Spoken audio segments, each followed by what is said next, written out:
আসসালামু আলাইকুম viewers, welcome to my channel. আমি কাউসারা নূপুর। আজকে খুবই ঝটপটভাবে তৈরি করে দেখাবো মেনবোসা। বিকালে স্ন্যাক্স হিসেবে এটা অসম্ভব মজাদার আর খুব দ্রুত তৈরি করে দেওয়া যায় জন্য একেবারে সহজ একটা রেসিপি। আমাদেরকে ফার্স্ট আমাদের প্রনগুলোকে রেডি করে নিতে হবে, আর তাই দেখুন যে খুব সহজে কিভাবে প্রন কাটা যায় সেটাই আমি আপনাদেরকে দেখিয়ে দিচ্ছি। আর কেউ যদি চান যে শপিং মল থেকে একেবারে কাটা বাছা প্রন নেবেন, সেটাও করতে পারবেন। প্রনগুলোকে আমরা বেছে দেখুন যে ধুয়ে নিয়ে ফিরে আসলাম। এখন এগুলোকে আমাদের কিমা করে নিতে হবে। আমি ফার্স্ট দেখুন যে এভাবে করে চাকু দিয়ে ছোট ছোট করে নিয়েছি আর কিছুটা বড় রেখেছি। কেউ যদি চান যে এটা ব্লেন্ডারে করে নেবেন সেটাও করতে পারবেন, তবে একটু যখন এখানে থাকে গুঁড়ি গুঁড়ি অবস্থা, তাহলে দাঁতের নিচে এই প্রনটা পড়লে খেতে অনেক ভালো লাগে। একটা বোলের মধ্যে আমি আমার সমস্ত প্রনগুলো নিয়ে নিয়েছি। এখন এখানে আমি পেঁয়াজ দিয়ে দিচ্ছি। আমি যতটুকু প্রন ব্যবহার করেছি সে অনুযায়ী এখানে দিয়েছি। আমি হাফ কেজি এখানে ব্যবহার করেছি।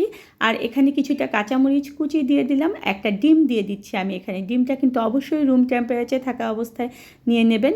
আর এখানে আমি আমার প্রন কতটুকু সে অনুযায়ী লবণ দিয়ে দিয়েছি। 2 টেবিল চামচ পরিমাণ এখানে আমি কর্নফ্লাওয়ার দিচ্ছি। কর্নফ্লাওয়ারটা যেমন বাইন্ডিংসের কাজ করবে, তেমনি কিন্তু অনেক ক্রিস্পি করবে মেনবোসাগুলোকে, তাই অবশ্যই এখানে কর্নফ্লাওয়ারটা ব্যবহার করার চেষ্টা করবেন। আমি এখানে হাফ চা চামচ পরিমাণ সাদা গোলমরিচের গুঁড়ো দিয়ে ভালো মতো মেখে নিয়ে এটাকে 5 থেকে 7 মিনিটের জন্য রেস্টে রেখে দেব। এখন আমার প্রয়োজন ব্রেড। ফার্স্ট আমি ব্রেডের যে ধারগুলো রয়েছে সেই ধারগুলোকে কেটে নেব। আর ব্রেডের এই ধারগুলো দিয়ে খুব সহজেই কিন্তু আমরা ব্রেড কাম তৈরি করতে পারবো। আমি ডেসক্রিপশন বক্সে ব্রেড কাম কীভাবে সহজে তৈরি করতে হবে তার লিঙ্ক দিয়ে দেব। আর আমাদের ব্রেডের টুকরোগুলোকে আমি এরকম দেখুন যে 4 টুকরো করে নিয়েছি। এখন একটা ট্রের মধ্যে আমি এভাবে সাজিয়ে নিচ্ছি ব্রেডের টুকরোগুলো, তাতে করে আমাদের কাজটা অনেক সহজ হয়ে যাবে। আর দেখুন যে আমি প্রনটা এখানে ম্যারিনেট করে রেখেছিলাম, সেখান থেকে গোল করে আমি প্রতিটা টুকরোর উপরেই দিয়ে দিচ্ছি। আর এটা কিন্তু খুব চেপে দেওয়ার কোনো প্রয়োজন নেই।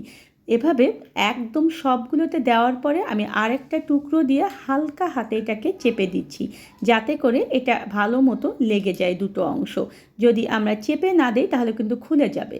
আর তেল গরম করে মাঝারি আঁচে দেখুন যে আমি আমার রেডি করে রাখা টুকরোগুলো এভাবে দিয়ে দিচ্ছি।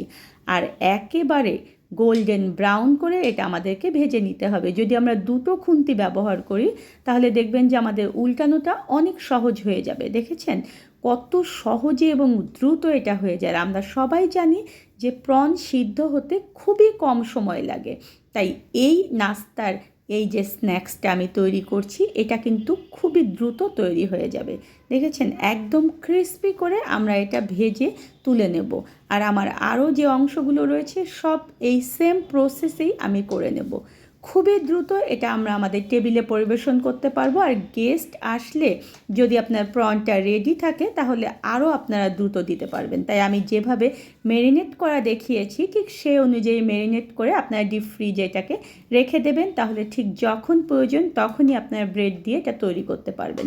দেখুন কতটা সুন্দর কালার, এটা দেখতে যতটা লোভনীয় খেতে কিন্তু তার চেয়েও মজাদার।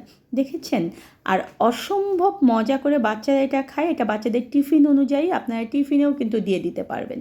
ধন্যবাদ সবাইকে আমার সঙ্গে থাকার জন্য। আর আমার পরবর্তীতে আরও নতুন কোনো রেসিপি পেতে হলে প্লিজ আমার চ্যানেলটা সাবস্ক্রাইব করে পাশেই থাকবেন।